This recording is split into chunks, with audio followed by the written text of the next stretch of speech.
Hi guys, Darth Deuce here with another Star Wars The Black Series action figure review.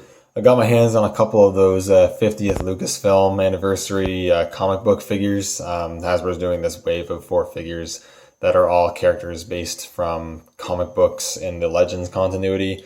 And I got the two I wanted the most from the wave. First one here that you're seeing being Carnor Jax, or more accurately, it's Kir Kanos. I'm a big fan of Crimson Empire. It's probably my favorite Star Wars comic series, I'm going to be honest. I absolutely love it. And yeah, the figure is listed as Carnor Jax on the box, but it's actually Kir Kanos. The packaging is really interesting. All of the imagery is Kir Kanos, but in the figure is Kir Kanos, but then the write-up and the name is Carnor Jax, which is the antagonist of the first trade. And the main difference is that Carnor Jax has a more black accent on his armor and robes. I don't usually go over the packaging of the Black Series, but I wanted to do it with these ones because they look really cool. They're kind of this box, kind of simulating a comic book, I guess. And you've got really nice kind of cover art on the front. I absolutely love this image from Crimson Empire. And then you have comic book art all over it. The comic book art there of Kir Kanos, comic book art again of Royal Guards and Kir Kanos, you can't really see too well. I apologize for that. It is really dark. And you get another image there. It says Carnor Jax, but it's not Carnor Jax. You get a little write-up of what these figures are based on. What's really cool is that there's actually a Velcro. You can actually open it up, and you see the figure in there. Very cool, which is very normal Black Series style. And you have another awesome image of Kir Kanos, and then the write-up for Carnor Jax. Which is incorrect for this figure, but if you want to read that, go ahead and pause it. You can learn who this character isn't. But anyways, I'm going to get this figure opened up. We'll take a closer look at the figure inside.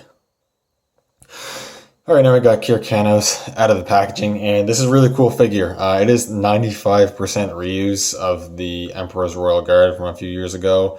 But I'm a bit biased why I like this guy so much. I love this character, and I'm super happy to finally have a figure of him. This isn't the first time Hasbro's actually done a Kir Kanos figure a long time ago, and I'm talking over a decade ago when Hasbro was still doing the 3 3/4 inch comic packs, which were awesome. They did a Crimson Empire compact that had Kir Kanos and Carnor Jax in it. And I'm still hunting for those. I would like to pick them up at some point, but I'm really happy to finally have a version of Kir Kanos. And yeah, like I said, it basically reuses the Royal Guard. It just repaints the body. There is a new cape on here and a different accessory. But take a look at him. The helmet, it's the helmet from that figure, but I've always loved the design of the Royal Guard. Love the helmet design. And what's cool about this figure is they actually went with a more like brownish reddish visor rather than jet black. So at certain angles it looks darker, and then in the light it looks brighter. I want to say that's a throwback to the actual 3 3/4 inch figures, who I can't remember if they were variants or just all of them were like that. I think they were variants that had much more red visors, and then they were also released. There's a variant that had the solid black. So I kind of like this. It looks a bit different. It changes things up a bit.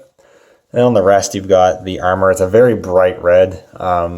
Kind of to the point where it's a little plasticky looking, I'll admit. A wash would have maybe done this figure some good, or maybe a slightly darker tone of red.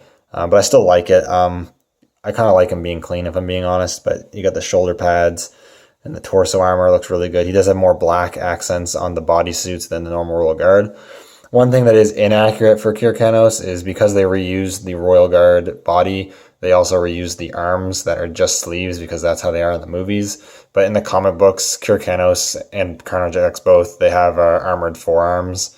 So they got more armor on the arms, and I kind of wish they would have went the extra mile and they didn't have to remold the upper arm. All they would have had to do is give them new forearm pieces. They didn't do that, and it's not a big deal. I don't care that much, but it would have been cool if they went that little extra mile.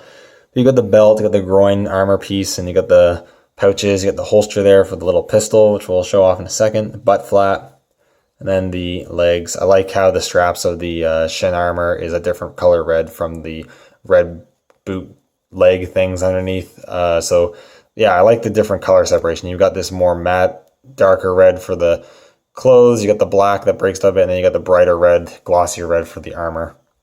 Yeah, we didn't talk about the cape, so he actually has different soft goods from the normal Royal Guard. He has more of a cape in the comics. It's more of a cape that he has, and this is really nice, shiny purple on the underside, which looks really nice. It's very reflective and shiny. It looks really nice, I guess. There's no other way to put it. It looks really nice. I like that you can fold it behind his helmet so you can kind of look at more like a cape. You can also kind of pull it forward.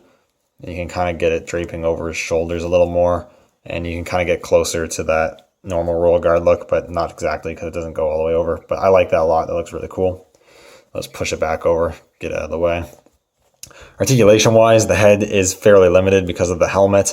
Even if there was the best neck joint possible in there, it'd still be limited just because of the nature of the helmet. This is the realistic look articulation you probably have if you were wearing this in real life. You can rotate it a bit. You can look side to side a little bit and basically can barely look up and down. You do have a shoulder joint which moves a full 90, which is good, and then you can rotate it. And you have a single hinge at the elbow which moves about 90 degrees, which is good. He also has a swivel at the wrist as well as the up and down hinges, which is great. That's one of the good things about reusing this mold. You get the good wrist joints. You get a ball joint at the torso, which moves back just a bit, moves forward just a bit, not really much pivot, and you do get rotation. You get hip joints, which move a fair amount. They kick forward, swivel cuts at the thighs, double hinge at the knees, and I like how the joint is kind of hidden by this knee guard, and then you get the hinges at the ankles that move up a little bit, down a lot, and they pivot. So pretty decent articulation. This is one of the molds that they definitely did a fairly good job on when they did the first time. In terms of accessories, you do get the scout pistol, which I'm not sure if Kir Kanos actually uses in it, but he has the holster, so he might as well come with it. Just a matte black. You can't really hold it in the right hand, even though that's where the holster is, but you can hold it. It is meant to be held in the left hand because that's where the two fingers are sculpted for the trigger guard, and then he holds the pistol pretty well. You can also slot it into the holster, and it goes in fairly securely. It doesn't just fall out, so that's good. It might pop out if you're messing with it, but just standard. It's not going to just fall out on you. And then the new accessory is this double-bladed vibro blade, or whatever this is supposed to be, which is the weapon of choice of Kir Kanos in the comic book, which I absolutely love. The two blades. It looks really deadly, and because of the nice wrist articulation, get some good poses out of it. Do a silver for the blades, and then just a straight black for the handle.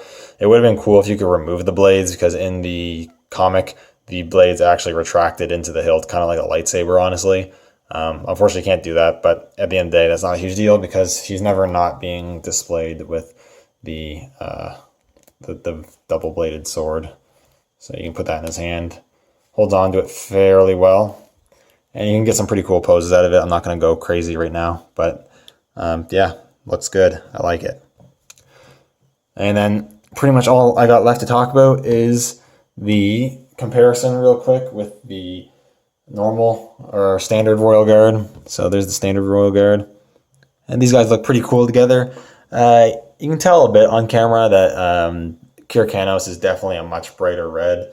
Not so much where it's crazy different, but you can definitely tell there's a different red. You can tell that the Royal Guard from the movie has the jet black visor, and the Kir Kanos doesn't. I do like that Kir Kanos is a bit more unique looking, and you can also tell the difference between the soft goods.